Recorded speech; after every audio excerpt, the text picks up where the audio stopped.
Caleb Dunn built towers across Orlando, but the one thing he couldn't rebuild was a broken past. At 42, this charming real estate CEO seemed to have it all, except peace. That changed the moment a boy in a ragged backyard pointed a chisel toward the sky and yelled, "Dad, look!" Caleb froze.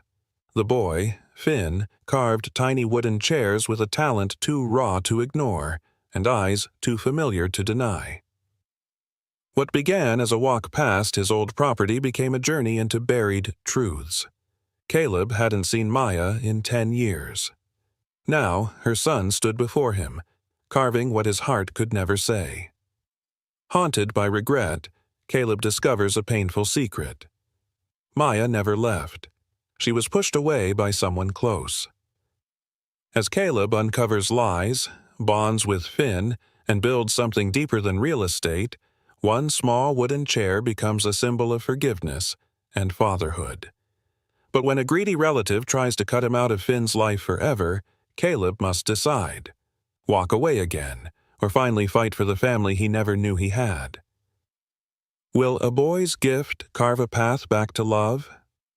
Subscribe to see this heartfelt story unfold. The sun beat down over Orlando like it had something to prove. Caleb Dunn stood by the wide, spotless windows of his mansion, staring at his own reflection in the glass. 42 years old, tailored suit, the kind of jawline that once sold magazine covers, but his eyes looked tired. Not from work, from silence. Regret. Behind him, the room buzzed with the low hum of wealth.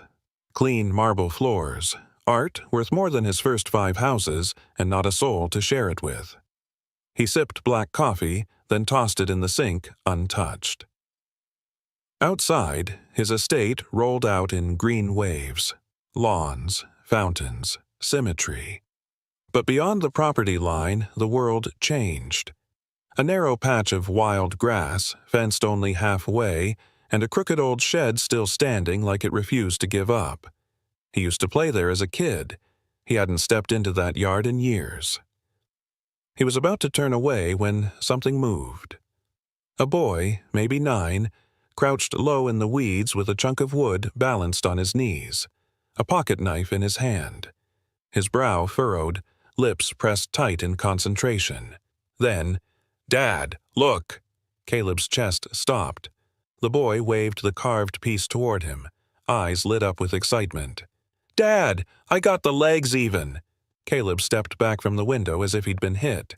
The coffee cup he'd tossed rattled in the sink. That wasn't possible. He flung open the patio doors, crossing the stone path with long, uneven strides. "Hey, kid, wait!" The boy looked up, surprised. He had sawdust in his hair, and his shirt had paint smudges. He didn't look scared, just confused. "I, thought you were someone else," Caleb said, slowing. "That thing you made, let me see." The boy held it out. It was a tiny chair, rough but balanced, with small notches where he'd tried to carve in initials. CD, his own. Caleb's knees almost buckled. "Did your mom help you with this?" he asked quietly. The boy tilted his head. "Nah. I made it for her birthday. She says we don't need to buy things to show love." Caleb blinked. "What's your name?" "Finn." The name knocked something loose in his brain. A letter. No, more than one. Letters he never read. Letters from Maya. He swallowed hard. "Finn, where do you live?" The boy pointed toward the edge of the yard. "Back there. That blue house with the cracked door. We moved in last year." Caleb glanced toward the house. Faded paint, no curtains, but something else, something older than paint, stirred in him. "Does your mom—" He couldn't finish the sentence. Just then, a voice rang out. "Finn, time to wash up!" The boy turned. "Coming, Mom!" Maya. He hadn't heard that voice in a decade. Caleb watched Finn run off, his little hand still curled around the tiny wooden chair. He stood frozen, the wind catching his jacket. His pulse thundered in his ears. Back inside, Ruth, his aunt, sat in the reading room, glasses low on her nose, sipping tea like a queen. "Did you know," Caleb said, entering stiffly, "that someone's living on the old lot?" Ruth didn't flinch. "People rent, Caleb. Not your concern. Does the name Maya mean anything to you?" She set the cup down gently. "It used to. She has a son." Ruth's eyes sharpened. "Let it go. That woman was trouble. Always was." Caleb's voice dropped. "That kid called me Dad." Ruth stood abruptly. "You think she'd tell you that after all these years? If it were yours, she would have come forward." He stared at her, seeing through the perfect makeup and pearls. "Unless someone made sure I never saw her letters." Her silence was louder than a confession. Outside, the boy's tiny wooden chair sat on the porch like a symbol, a memory carved in pine, a truth that refused to stay buried. Caleb walked back to the window, heart hammering. "Dad, look!" He could still hear it. The next morning, Caleb stood by the window again, gripping a mug of reheated coffee. But this time, he wasn't thinking about quarterly earnings or expansion plans. His eyes were fixed on the shed at the edge of the property and the boy who had called him Dad. Finn was out there again, crouched in the dirt, carving something new. The sun caught the edge of his chisel, flashing with each precise stroke. Caleb watched in silence, drawn in. A quiet knock behind him. Ruth entered without waiting.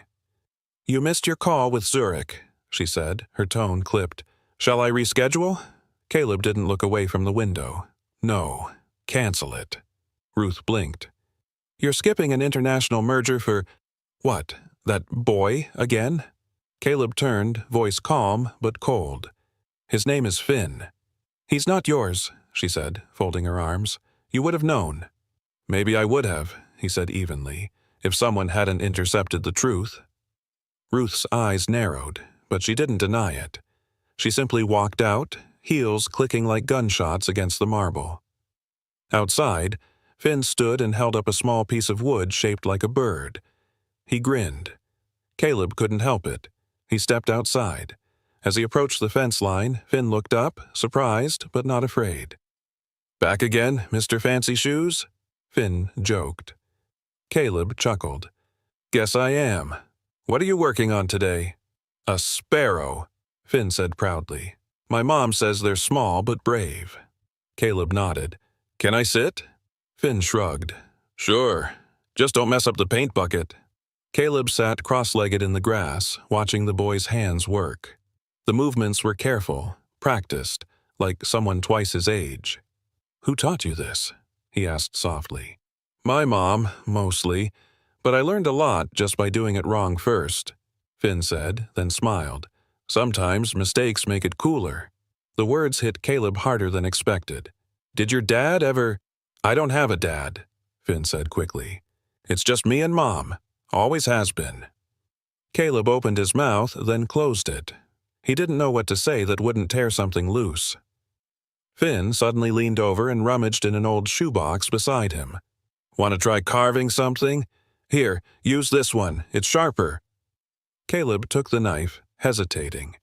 He hadn't held a carving tool since he was a kid, but as his fingers wrapped around the wooden handle, something old and familiar stirred, a memory of his own father, showing him how to shape pine into a canoe. He took a breath and dragged the blade across a block, clumsy but steady. Finn watched, nodding. "Not bad," the boy said. "You got good hands." The compliment sat heavy in Caleb's chest. Suddenly, a screen door creaked from the little blue house. A woman stepped out, shielding her eyes from the sun. Her figure was leaner, her posture stiffer, but the voice was unmistakable. "Finn, don't bother." She froze when she saw who he was sitting beside. Caleb rose slowly. "Hello, Maya." Her expression tightened. "You have no right to be here." "I didn't know, Maya," he said, stepping closer. "Not until yesterday." She folded her arms. And now what? You think you can just walk back in after 10 years? No, Caleb said quietly. I just want to know the truth. She looked at Finn, who stood watching them both, confusion in his eyes. I sent letters, Maya said, after you left. I begged for you to talk to me. Then Ruth showed up, told me you hated kids, told me never to contact you again. Caleb felt the ground shift beneath him. I never got a single letter. Maya's voice cracked. I thought you didn't care. Caleb's jaw clenched. I cared. I still do. Behind them, Finn held the tiny wooden bird between his fingers.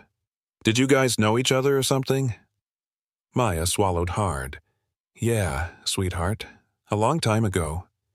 Finn looked between them, piecing it together in silence. Then, gently, he extended the bird toward Caleb. Here, you can finish it. Caleb took it, heart aching. The small bird rested in his palm, unfinished, like them. He looked at Maya. Let me help, even if it's just with this. She didn't speak, but she didn't turn away. And for the first time in years, Caleb felt like maybe, just maybe, something broken could still be carved into something new. The next few days blurred for Caleb, not in meetings or boardrooms, but in the grass by the crooked shed, beside a boy who didn't know he was his own flesh and blood. Every morning, Finn was out there before the dew dried, and every morning Caleb found a reason to join him. Sometimes he carved, sometimes he just watched, and sometimes, when the boy wasn't looking, he studied the curve of his cheek, the squint of concentration, details that echoed back to Caleb's own childhood mirror. Hey, Finn said one morning, holding up a carving. Guess what this is? Caleb tilted his head. Dog? Dude, Finn groaned, laughing. It's a fox. Can't you see the tail? Caleb laughed too. I was close. Finn shook his head. You're hopeless, man. The way he said it made Caleb smile. Not just for the words, but for the way they landed, with comfort, like family. That afternoon, Caleb stood on the sidewalk in front of the blue house, a small box under his arm. Maya answered the door cautiously. I'm not here to fight, he said, voice steady. Just wanted to give you something. He handed her the box. Inside, 3 small carving tools, refinished handles, newly sharpened. These were mine, he said. I thought Finn might like them. Maya didn't say anything at first, just stared at the tools like they were relics from another lifetime. I'm not trying to make this harder, Caleb added. I just want to do something right for once. She stepped aside. You'd better come in. The house was clean but small. A cracked picture frame leaned on a shelf, and a bowl of half-peeled apples sat on the counter. He's at a friend's, Maya said, pouring coffee without asking. They're painting birdhouses today. Caleb sat at the small kitchen table. He's got a gift, he said quietly. She glanced at him. He's got more than that. He's got heart. He doesn't quit. Even when I couldn't afford proper wood, he carved with old fence scraps. He looked down. I wish I'd been there. Maya's hands paused. You don't get to rewrite the past, Caleb. I'm not trying to. I just didn't know there was anything to come back to. She leaned on the counter, arms crossed. Ruth made sure of that. What did she say? That you'd moved on, that you never wanted children, that you'd send lawyers if I didn't disappear. Caleb's hands clenched. I never said any of that. I never would have. I know that now, Maya said, but back then, I believed her. I had to protect Finn. They sat in silence, the air between them heavy, but not hostile. Finally, Caleb reached into his pocket and pulled out something wrapped in cloth. He unrolled it slowly, a tiny wooden canoe, worn smooth at the edges. This was the first thing I ever carved with my dad, he said. It's not much, but it's what got me started. Maya softened. You kept it all these years? Yeah, Caleb nodded. It reminded me who I used to be. She walked over, lifted the canoe, and studied the curve of the grain. "You really want to help?" she asked. "More than anything. There's a woodcraft fair next weekend," she said. "He's been working on a piece to enter, but we can't afford the entry fee." Caleb nodded. "I'll cover it, quietly. I don't want him to know it's from me, not yet." Maya looked at him carefully. "Why?" "Because I want him to believe in himself before he believes in me." She didn't smile, but something in her posture softened. She nodded once, then picked up the tiny canoe again. As Caleb left, he glanced back once. Through the window, he saw her holding the canoe close to her chest, like a memory she'd thought she lost. And under the porch light, Finn's little fox carving hung from a string, swaying in the breeze, its tail arched, brave and unfinished, just like their story. The morning of the Woodcraft Fair arrived with the scent of sawdust and cinnamon in the air.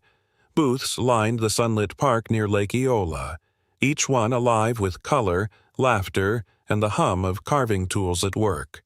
Caleb arrived early, not in a suit, but in jeans and a flannel shirt that hadn't seen daylight in years.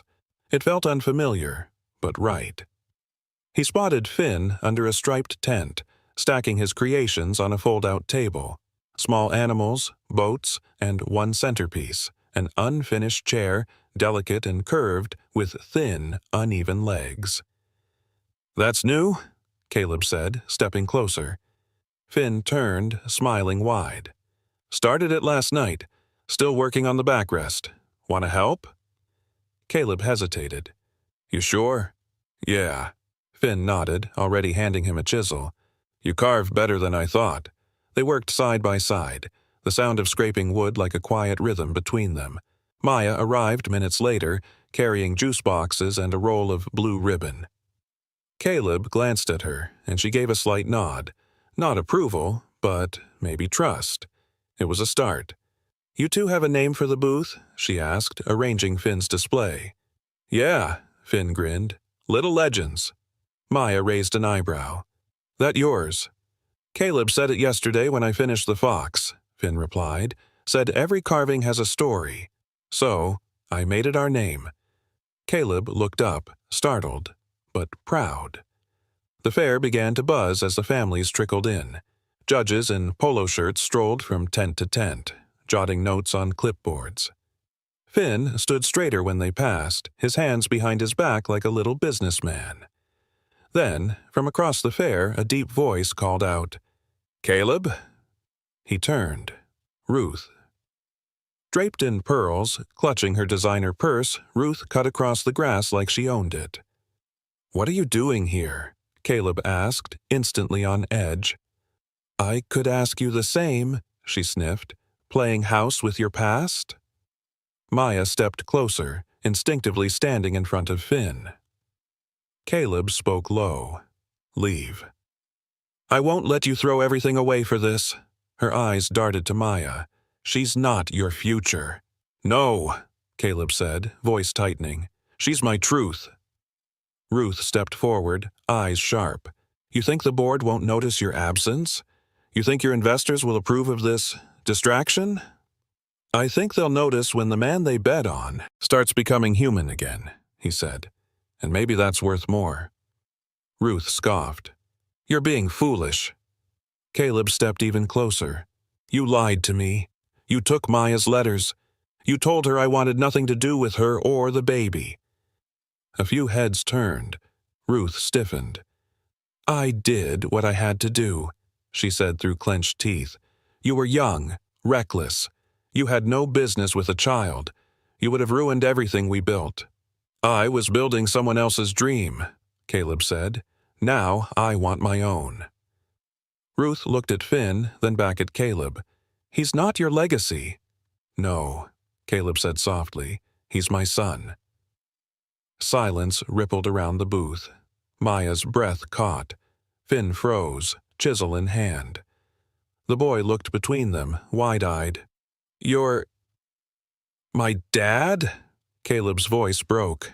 "Yeah, kid. I think I am." Finn's lip trembled.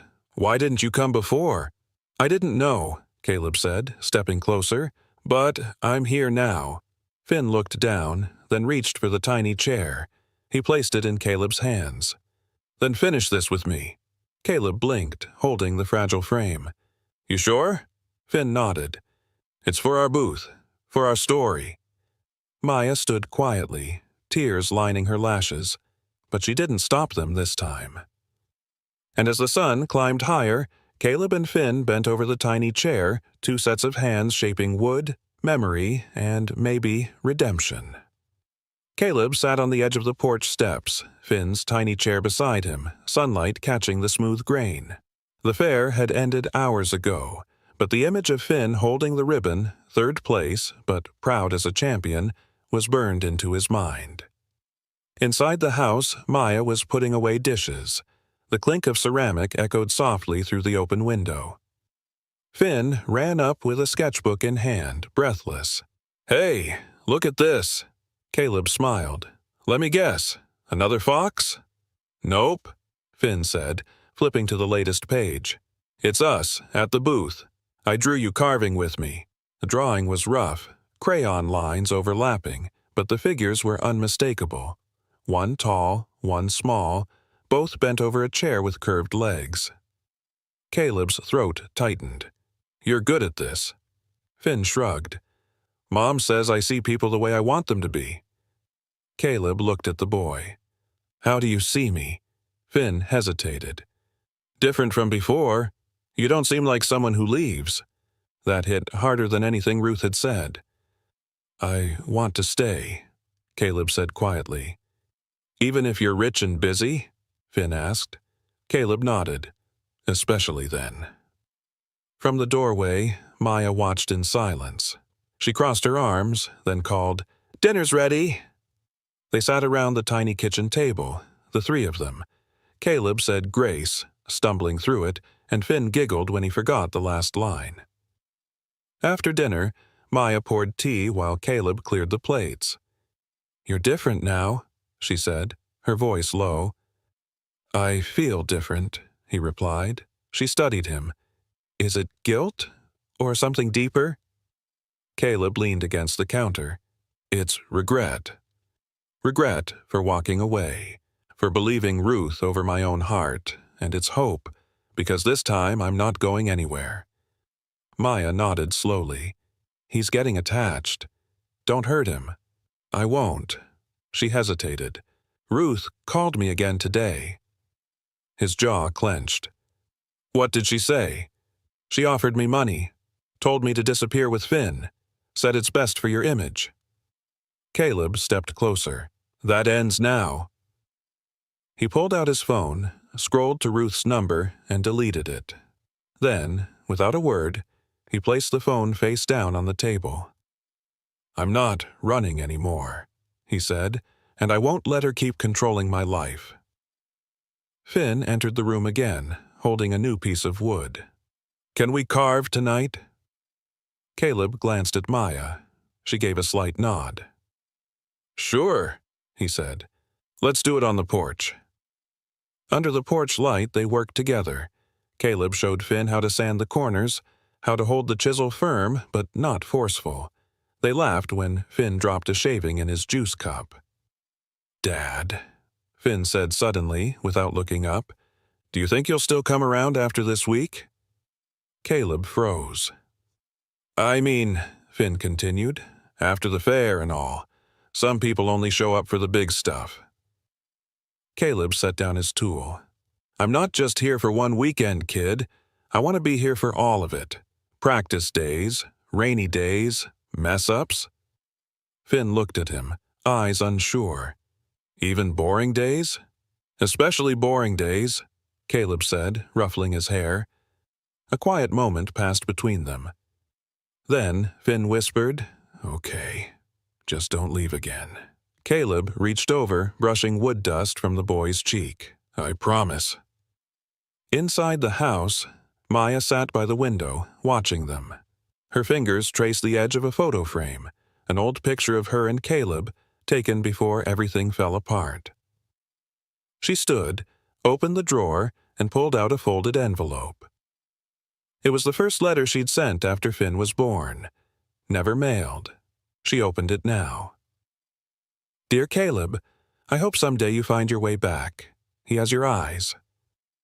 She folded it again, and for the first time didn't feel like she needed to send it. Because this time, he had found his way home. It was Sunday morning when the truth came crashing down. Caleb sat on the front steps of the little blue house, sipping lukewarm coffee. Finn was asleep inside, curled up next to a sketchbook filled with tool designs. Maya stood nearby, arms wrapped around herself, gaze lost somewhere beyond the trees. He talks about you all the time now, she said softly, even when you're not here. Caleb looked up, heart heavy. I never asked. Why didn't you tell me? I mean, really tell me. Show up. Confront me. Maya hesitated, then lowered herself onto the step beside him. Because Ruth came first. He turned, brows furrowing. She found me, after I mailed the third letter, Maya said. Came to the apartment. Said you were doing well. Said you didn't want kids. That you'd pay me to disappear. Caleb blinked, stunned. She bribed you? No, Maya said. She threatened me. Said if I tried to trap you, she'd take him from me. Said the Dunns had lawyers on speed dial. That I didn't stand a chance. Caleb's jaw tensed. That's not who I am. I know, she said, but I didn't know it back then. They sat in silence as a breeze stirred the porch chimes, one of them shaped like a tiny wooden boat. She got to me, Caleb, Maya whispered, and I let her. Caleb stood slowly. Then I need to make this right. He drove straight to his mansion. The house that once felt like a monument now felt like a cage. Ruth was in the sunroom, flipping through real estate journals like it was just another day. I want the truth, Caleb said, voice sharp. Every letter, every lie. Ruth barely blinked. I protected you. You sabotaged me, he fired back. You took a future that wasn't yours to decide. She stood, lifting her chin. She would have derailed your career, and that child, a scandal. He's my son, Caleb said, breathing hard, and he's the best thing I've ever found. Ruth narrowed her eyes. So now what? You're giving it all up for a kid with a carving knife and a woman you barely know anymore? I know enough, he said, and I know what you did. He pulled a thick envelope from his coat, copies of the postmarked letters Maya had kept. She showed me everything. Ruth paled. You burned the bridge between us, Ruth. I'm rebuilding it. Without you, she scoffed. You wouldn't dare. I already did, he said, and walked away. Back at the blue house, Finn was outside, sitting cross-legged in the dirt with a piece of driftwood. Caleb crouched beside him. What you working on? He asked. Finn shrugged. Not sure yet. Just cutting till it feels right. Caleb nodded. That's how some of the best ideas start. Finn paused. Are you mad at Grandma Ruth? Caleb looked at the boy's wide eyes and sighed. No, just disappointed. She said you hated kids, Finn said quietly. Is that true? Caleb's heart sank. No, Finn, I didn't know about you. If I had, I would have moved mountains to be in your life. Finn stared down at the wood. Okay, Caleb asked. Finn nodded, then handed him the carving. It was a tiny birdhouse, unfinished, but already taking shape. You can help me finish it, Finn said, if you want. Caleb smiled, brushing sawdust from the edges. I'd be honored. From the window, Maya watched the two of them. She didn't cry this time. Instead, she reached into a drawer and pulled out an old photo. Caleb at 25, standing next to her, grinning, sawdust in his hair. She slipped it into a new frame. Something in her chest, quiet and aching, finally began to loosen. And outside, a father and son carved their next chapter together, piece by piece, one honest cut at a time. The backyard felt different now. Where weeds once ruled, Caleb and Finn had cleared space for something new. A workbench made from repurposed wood, a shelf for carving tools, and a tarp strung between two trees. It wasn't fancy, but it was theirs. Finn wiped sweat from his forehead, then grinned. "Mom says we made it look like a real workshop." Caleb smiled. "She's right. This is where the real masterpieces will start." Finn held up a chunk of cedar. "Want to carve together again?" "Absolutely," Caleb said, grabbing his chisel. They worked in silence for a while, the sound of scraping and sanding filling the summer air. Then Finn spoke, voice hesitant. "Do you ever miss being rich?" Caleb blinked. "What makes you think I'm not still rich?" Finn shrugged.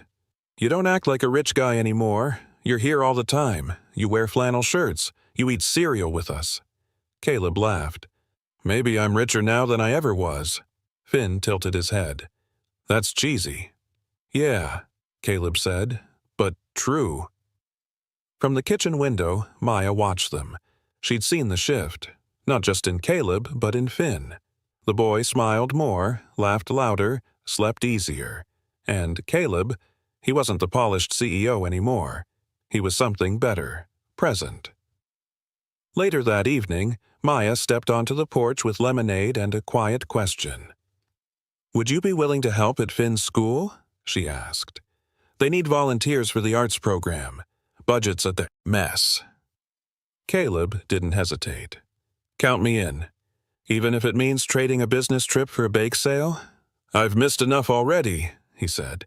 "It's time I start showing up for the little things." The next morning, Caleb sat beside Finn at the bench, teaching him how to sketch curves before carving. Finn's lines were wobbly, but his determination was steady. "Can I ask you something?" Finn said, glancing up. "Of course." "Why didn't you come find us sooner?" Caleb exhaled. "Because I didn't know, and because I let someone else's voice get louder than my own."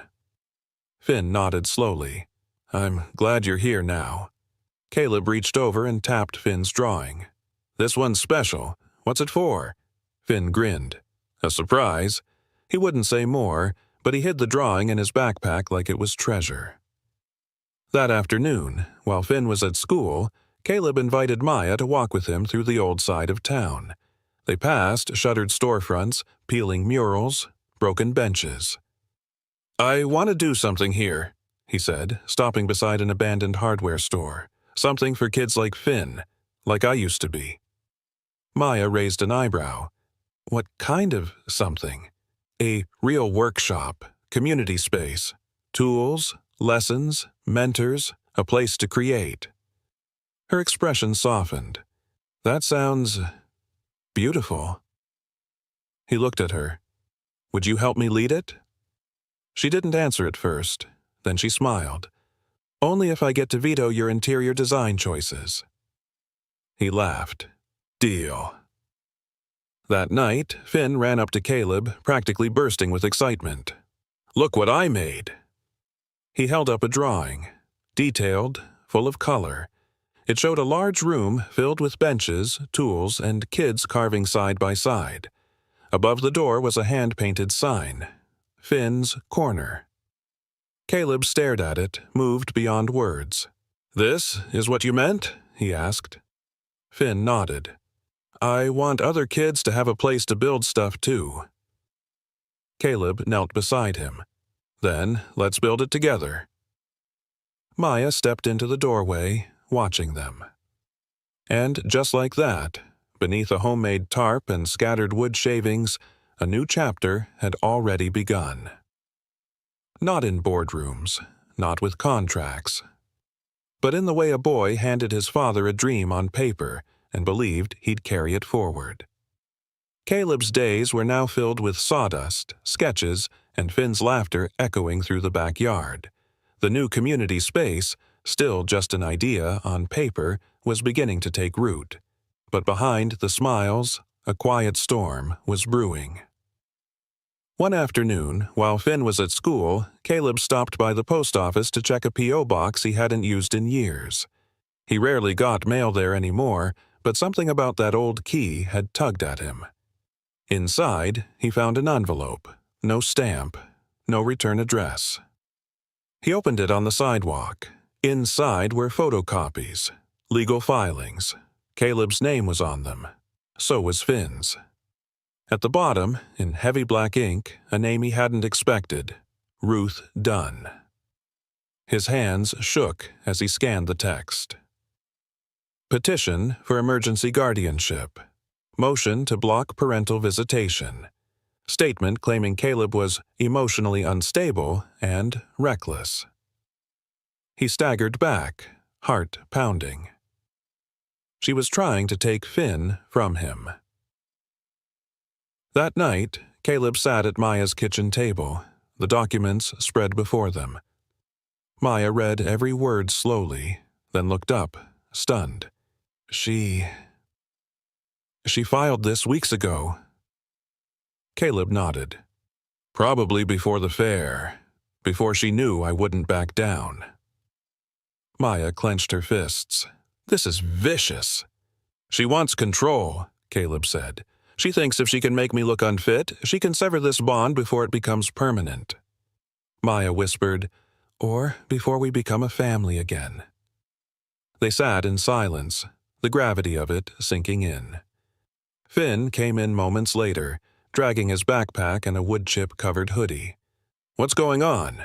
Caleb quickly folded the papers, offering a smile. Just grown-up stuff, bud. Nothing to worry about. Finn stared at him. You look worried. Caleb softened. I'm okay. I just need to figure out how to protect what matters. Finn walked over to the shelf and pulled down a box. From inside, he took out the tiny chair they'd carved together, the one he hadn't finished painting. He handed it to Caleb. You can hold on to this tonight, in case you forget what matters. Caleb's throat tightened. Thanks, buddy. That chair, light as it was, felt like 1,000 pounds in his hands, a reminder of what he'd almost lost, and what he'd fight for. The next morning, Caleb met with a family attorney downtown, a kind woman named Elena who listened carefully and didn't flinch when he mentioned Ruth's name. She's known for intimidation tactics, Elena said, but she has no legal standing to pursue this unless the biological mother supports her. She won't, Caleb said firmly. Maya would never. Still, Elena continued, if this escalates, we need a paper trail, proof of paternity, letters of intent, and witnesses to your active role in Finn's life. I'll get everything you need. Elena nodded. And Caleb, prepare yourself. Ruth won't back down easily. She's playing for legacy, not love. That night, Caleb and Maya sat together on the porch, the tiny wooden chair between them. The air smelled like rain, and the cicadas hummed low in the trees. She'll come after us harder now, Caleb said quietly. Maya looked at him, strong and steady. Then we stand together. Caleb glanced inside, where Finn was at the table drawing something new. Big windows, wooden beams, a sign above the door. Finn's Corner, it read. Caleb smiled through the ache in his chest. He's got dreams bigger than any courtroom. Then we protect those dreams, Maya whispered. And under that porch light, Caleb made a silent vow he would not lose again, not to fear, not to bloodlines, not to the woman who tore the past apart. Because this time, he was carving a future, with his hands, his heart, and his son's tiny wooden chair at the center of it all. The next morning, Caleb stood at the edge of the empty lot 2 blocks from Finn's school, sunlight filtering through the moss-draped oaks. The city had auctioned it off years ago, but the project fell through. The foundation was cracked.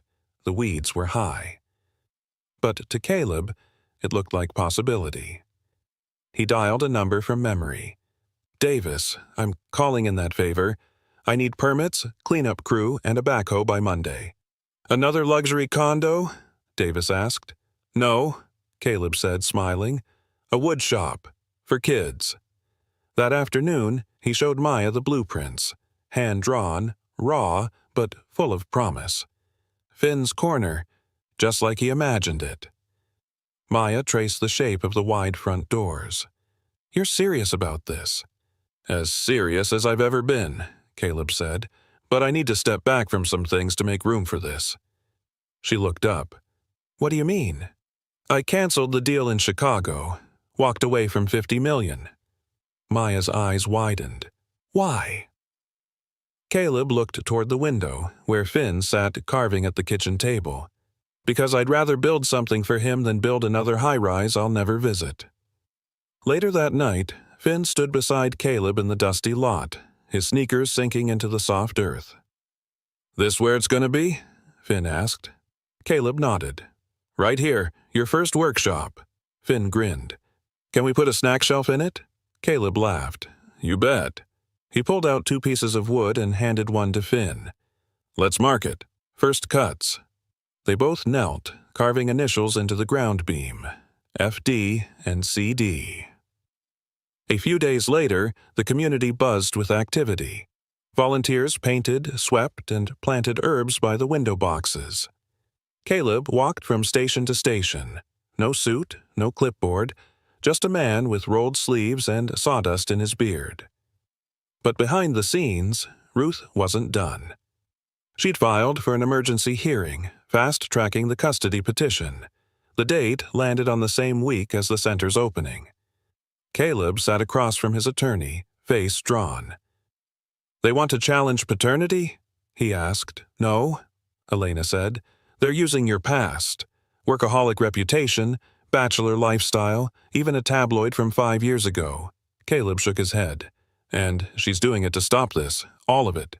"She's afraid of what it means if you choose purpose over profit," Elena said, "because that makes you powerful in a different way." Caleb exhaled. "Then we finish the center now. No delays." That evening he found Finn sitting on the porch, chin resting on his hands. "You okay, buddy?" Finn looked up. "You're really going to leave that job stuff behind?" "I am." "What if people think that's weird?" Caleb smiled. "Sometimes doing the right thing does look weird, but that doesn't mean it's wrong." Finn hesitated, then reached into his backpack. "I've been working on something." He pulled out a new carving. Small, rough, but beautiful. A wooden key with the initials FC etched into the bow. "For the front door," Finn said. "To your shop. To our shop." Caleb took it gently, eyes stinging. "I'll never lose this." The next day, instead of flying to New York to defend a property deal, Caleb walked into City Hall and handed over a check, his own money, to fund the last phase of the center. That same afternoon, a new sign went up on the lot, painted by Maya and a few neighborhood kids. Finn's Corner, where little hands build big dreams. And nailed beside it, just beneath the welcome sign, was Finn's carved key. A symbol of a father's promise, of a child's vision, of a family finally choosing to build, not escape. And they weren't done carving. Not yet. The night before the court hearing, the air felt heavy. Caleb sat alone in the nearly finished workshop, the smell of fresh pine clinging to the beams. The overhead lights buzzed faintly, casting soft shadows across the sawdust-covered floor. Beside him sat the tiny wooden chair, Finn's gift. A seat he hadn't earned, not fully, but one he was determined to be worthy of. The door creaked open. Maya stepped in, her arms crossed, but her expression soft. "I figured you'd be here," she said. Caleb glanced up. "Couldn't sleep." She walked over, brushing sawdust off the edge of the chair. "Neither could Finn.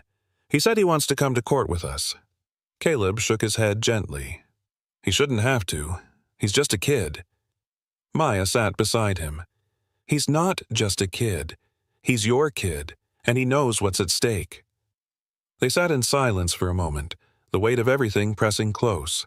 Then Maya turned toward him. "You've changed, Caleb." He looked down. "I just found something that matters more than winning." She smiled softly. "And I see it in the way Finn looks at you now." The next morning, sunlight spilled through the courtroom windows, warm but sterile. Ruth arrived first, dressed in navy silk, her expression polished and unreadable. She didn't acknowledge Caleb or Maya. The judge was firm but fair, flipping through the file as both attorneys stated their positions. Ruth's lawyer began. Mr. Dunn has a history of absenteeism, of putting his career over personal relationships. My client believes he is unfit to parent a child full-time. Elena rose. Mr. Dunn was unaware of the child's existence due to deliberate obstruction. Since learning the truth, he's remained involved, emotionally, physically, and financially. He walked away from a multi-million-dollar deal to support this child's development. The judge turned to Caleb. Do you wish to make a statement? Caleb stood. His voice was steady, but every word carried weight. I didn't get to see Finn take his first steps, or hear his first laugh. I didn't get to teach him how to hold a carving knife, but I've seen the way his hands work, the way he lights up when he builds something with his own two hands. He looked over at Ruth. I spent my life building towers for strangers, while the thing I should have been building was family. Then his voice softened. He gave me a chair, this small, hand-carved chair. He said it was mine. If I stayed, and I am staying, no matter what. A hush fell over the courtroom. The judge leaned forward. And the child's mother? Maya stood. I believe in Caleb, and more importantly, so does Finn. The judge nodded. Then I see no reason to restrict visitation or involvement. Mr. Dunn, you may remain an active parent, but I advise all parties to keep the child's well-being above all else. Ruth's jaw tightened, but she said nothing. Outside the courthouse, Finn sat on a bench with a book in his lap. When he saw them, he ran forward, eyes wide. Well? Caleb knelt down. I'm not going anywhere, Bud. It's official. Finn's grin exploded. Yes. He pulled something from his backpack and handed it to Caleb.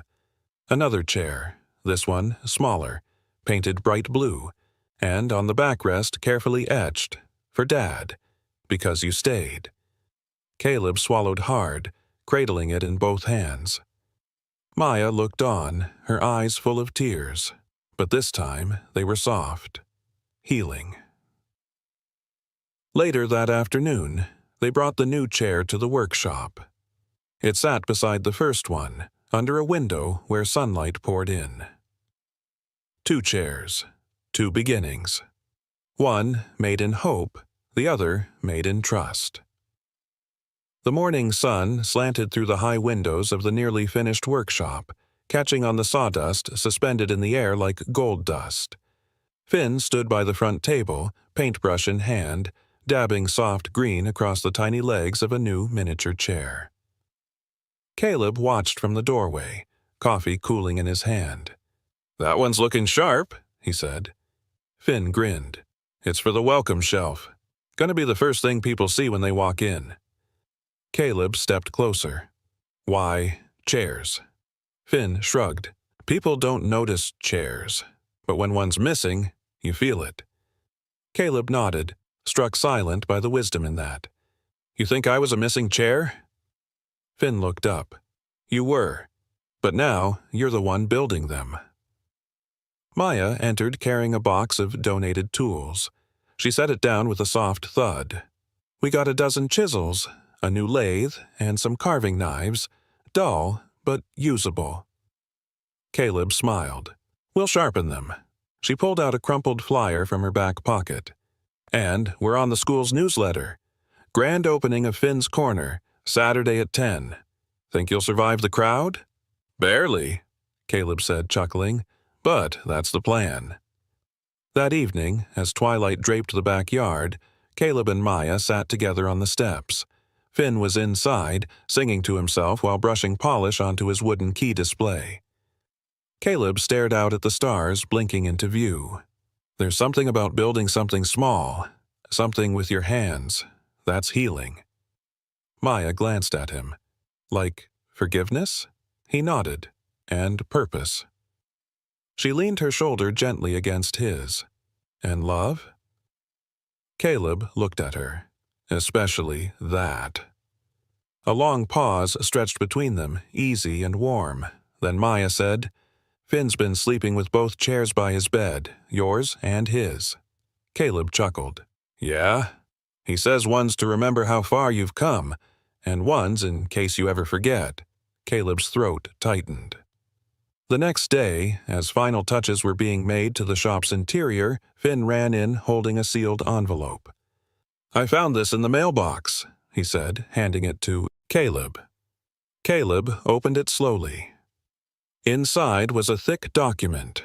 No return address, but the notary's seal was clear. It was a relinquishment.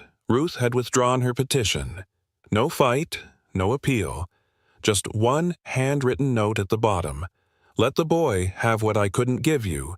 Freedom to love without terms." Our Caleb sat down, stunned. Maya read it over his shoulder. "She's stepping away?" "Looks like it," he said quietly. Maybe she finally saw what matters." Finn peeked at the paper. "Does this mean we don't have to worry anymore?" Caleb smiled, pulling him into a hug. "It means we get to just be." That night, they moved the two tiny chairs, Caleb's and Finn's, to the front window of the shop. On a custom shelf, lit by soft golden bulbs, the chairs sat side by side. Below them, a plaque read, "Seats of Redemption, built with trust." And behind those chairs, inside walls painted with color and hope, a new legacy began to take shape. No boardroom, no skyscraper, just a father, a son, and the quiet power of something carved with love. The night before the grand opening, Caleb stood in the quiet workshop, running his hand along the smooth edge of Finn's carved welcome sign. The words "Finn's Corner" glowed faintly under the amber light etched into reclaimed oak. He exhaled, steady but heavy. A soft knock on the glass. Maya. She pushed the door open, her expression unreadable. In her hand, a manila envelope. "What's that?" Caleb asked, walking over. She held it out slowly. "Something you need to see." Inside were legal transcripts dated 3 months ago. At the top, Ruth Dunn, Vriesen Maya Fisher, filed before Caleb knew about Finn. One line stood out. "Plaintiff requests all visitation rights be denied to Mr. Caleb Dunn in the event of paternity revelation." Caleb blinked. "She filed this before she even told me?" Maya nodded. "She was planning to block you permanently. She even had an attorney on retainer." He gripped the paper tighter. "And I thought she let go willingly. She only withdrew after realizing she'd lost control, not out of love, out of strategy." Caleb sat down on the workbench, the truth cutting deeper than any blade. "She was going to erase me." Maya stepped closer. "But she didn't. And you're here. You changed everything." Caleb looked up. "But how do I explain this to Finn? That someone from our own family nearly stole our chance?" She paused.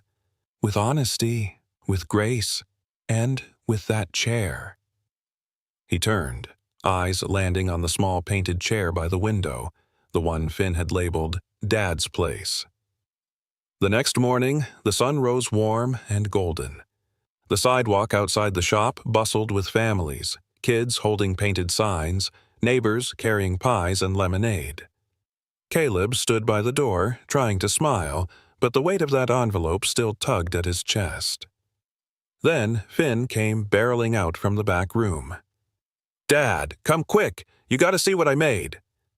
Caleb followed him through the hallway, past the tool racks to the side gallery, newly built for displaying kids' projects.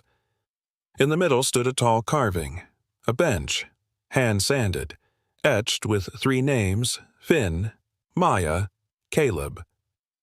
Below that, in Finn's crooked lettering, "No one sits alone anymore." Caleb's voice caught. "You did this?" Finn nodded, proud. "I want people to know we're a team now, that no matter who walks in, they've got a place." Maya stepped beside them, resting a hand on Finn's shoulder. That's your legacy, Caleb.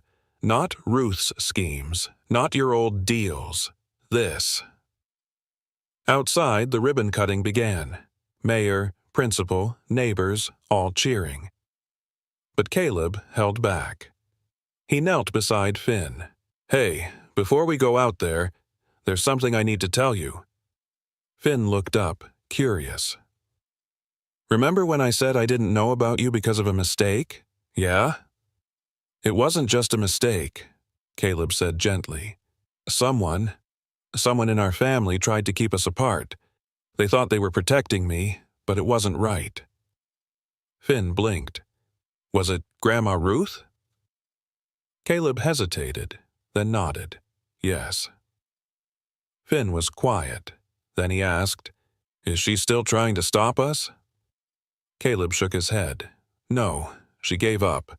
But I wanted you to know the truth, because you deserve honesty. Finn shrugged. She was wrong. But we're good now, right? Caleb smiled, emotion catching in his throat. Yeah, buddy, we're good. Minutes later, Caleb stood between Maya and Finn as the ribbon was cut, applause filling the air. Balloons rose, kids rushed in, the scent of fresh wood mingled with lemonade and hope. And inside, on the display shelf by the front window, 2 tiny chairs sat side by side. One for the past. One for the promise. And beside them, the new bench, wide enough for a family. Carved not just with names, but with forgiveness, faith, and a future no one could steal. The days after the grand opening felt like magic. Each morning, the sound of kids laughing mixed with the rhythmic tapping of hammers and chisels. Finn's Corner wasn't just a workshop anymore. It was a living heartbeat. Families came by after school, teens showed up early, and even a few retired veterans stopped in, offering to teach whittling and joinery. Caleb stood near the back wall one afternoon, adjusting shelves with a cordless drill, when a soft voice caught his ear. Mr. Dunn, do you still need someone to run Saturday classes? He turned to see a teenage girl, maybe 16, holding a sketchbook tight to her chest. Her fingers were stained with pencil and glue. Caleb smiled. What's your name? Amira, she said, her voice barely above a whisper. I like to design furniture. Tiny stuff, mostly. He motioned her in. Come show me what you've made. She opened her book to reveal delicate blueprints, miniature chairs, doll-sized rockers, a tiny roll-top desk no bigger than a lunchbox. They were detailed, precise, and beautiful. Caleb crouched beside her. You know, I've seen a lot of things come through here, but I've never seen lines that speak like these. She lit up. Really, he said. How would you feel about running a design corner for kids? I'll supply the tools. You bring the vision. She nodded quickly, eyes welling up. No one's ever trusted me like that. Now, someone does. Later that week, Caleb invited a few local reporters for a tour. Maya handled logistics, and Finn, now proudly wearing a staff apron, led the group through the building. This is where we keep scrapwood. Over there is the carving station. And this, he said, pointing to a corner wall filled with framed drawings, is the legacy wall. Everyone gets to add something they made. The reporters asked about the name. Why call it Finn's Corner? Caleb stepped in then, clearing his throat. Because this place started with one boy's imagination. He gave me a second chance to be a father. I figured the least I could do was give back. That night, Maya and Caleb stood alone inside the shop after closing. Have you thought about expanding? She asked, wiping down a table. Not yet, he said. Feels good just to get this one right. She smiled. It's more than right. It's what this community needed. He paused. Funny thing is, I thought I was the one saving something. She looked up. And I think it saved me. The next morning, Caleb arrived early and unlocked the door. Taped to the glass was a child's crayon drawing. 3 chairs in a circle, each one labeled Mom, Dad, me. No signature, just the word home scrawled in block letters underneath. He left it there. The next week, the center partnered with the local school district. Field trips came through. Teachers asked for summer programs. Kids who used to wander the streets now sat cross-legged on the floor, sanding, sketching, or painting.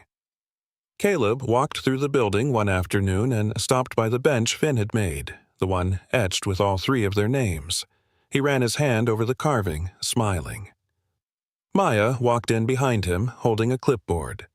"We've got 3 new sign-ups for the Saturday session, and the principal from Lakeview wants to bring her whole 4th grade class." Caleb turned, beaming. "We'll need more chairs." Finn darted in then, waving a fresh carving. "Look what I made, Dad!" It was a new design, a curved rocking chair with tiny initials on the backrest. FMC. Caleb raised an eyebrow. "What's that stand for?" Finn grinned. "Finn, Maya, Caleb. It's for the front porch, for all of us." Caleb's eyes misted. "Then we better build a porch worthy of it." And that night, under the soft glow of the workshop lights, they began drawing up plans, not just for new chairs, but for the life they'd continue carving together. From loss came purpose. From pain came design. And from one small wooden chair, a whole community found its seat. The smell of sawdust mingled with kettle corn as families poured into the city fairgrounds. Booths lined the path, face painters, candied apples, handmade crafts, but the biggest crowd gathered at a cedar-paneled tent beneath a banner that read, "Finn's Corner Live Carving Demo." Inside, Finn stood proudly beside his workbench, a small mallet in hand, chip curls gathering at his feet. On one side of him sat Maya, smoothing sandpaper over a delicate frame.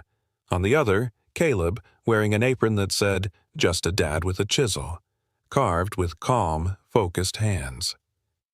The crowd leaned in. "This piece is for our new reading corner at the shop," Finn announced, voice steady over the hum. "It's a bench, but also a bookshelf, and also a hug."